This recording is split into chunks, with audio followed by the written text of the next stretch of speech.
Welcome to Hot Magic Monday with the Empress. Trialing out new intro themes and talking to you about employing your spiritual gifts in your life or business. One of the biggest things that I find people do is that they ostracize, condemn, and constrict their spiritual gifts so that they don't show up in their life. We can't actually do this. We just cause our gifts to actually pop up at random, inappropriate, inopportune time. And if you have been in a position where you've been in a position of feeling afraid or weird or strange about being an intuitive or a psychic, an empath, a clairsentient, I truly know what you are talking about. From the time I was a little girl, I knew things that I knew I shouldn't know. And it's very confronting when you know that you know things that you're not supposed to know because you know them. And for me, this left me feeling very afraid. I'm very, very scared of myself. And through that fear, I actually developed a really, really terrible sense of self-hatred and self-condemnation.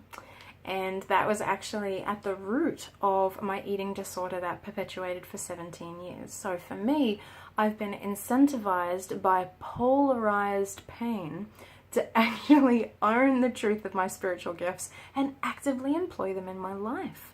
What am I talking about here?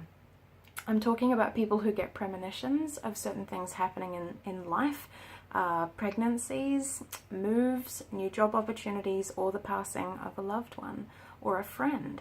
What I find is that when these things happen to us when we're young and we're around other people who are not spiritually inclined or spiritually gifted in the way that we are, we can feel so strange and so incredibly displaced in humanity. And I didn't feel like I belonged for a really long time, and this is a very common challenge for all the gentle gifted hearts that I'm really here to serve.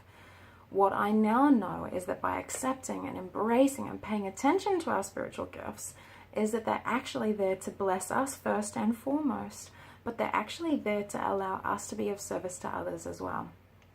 Many of us have actually had to deal with the fallout of our emotional gifts our whole lives. So I know that there were specific friendships where they wouldn't work out because that person couldn't be with that part of myself. There were relationships that broke up because of who I am and my spiritual gifts. I have had to pay the consequences of my spiritual gifts my whole life. Why not now employ them for your own blessing and prosperity is my pitch. It's kind of like this divine equalizer that if you've had to suffer so much because of your spiritual gifts, then I believe it's time to actually be fairly compensated.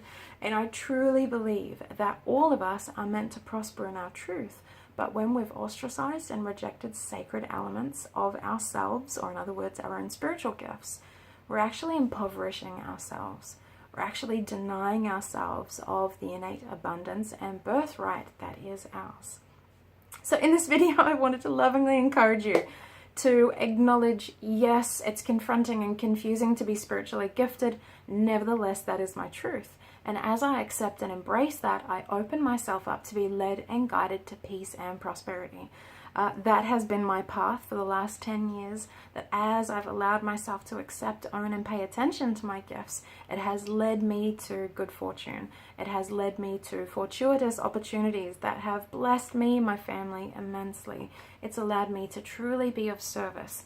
If you are a business owner who is spiritually gifted and you are not allowing your business to be blessed by your insight, your premonitions, your gifts, and your knowing, it's a huge financial disservice to your business. So I've been in business for 9 years now and have adapted my business offering 3 or 4 times.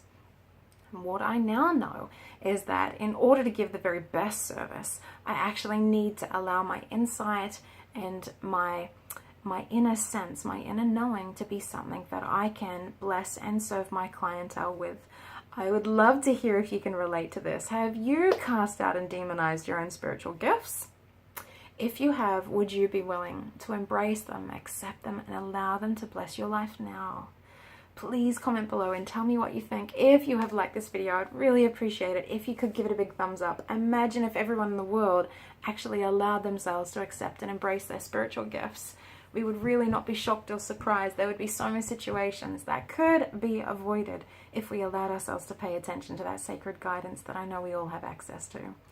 If you are somebody who is new to my channel and you want to deepen into the truth of who you are so you can rise in purpose, I want to invite you to subscribe to my channel. This is the place where I release a new Heart Magic Monday episode every week devoted to the empaths, the highly sensitives, and the clairsentients of the world who are just like me, who feel deeply, who love deeply, who actually really want to contribute and make a difference in the world. I know that we are.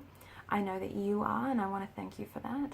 And thank you for being a part of my channel. I hope that you love and enjoy this. And if you are a spiritually gifted business owner, check the link in the description below and come on over to my secret group where I share specialized training specifically aligned for spiritually gifted business owners to help you prosper on purpose. This is Empress Lysa, beaming you big love for a magical week ahead. Mwah.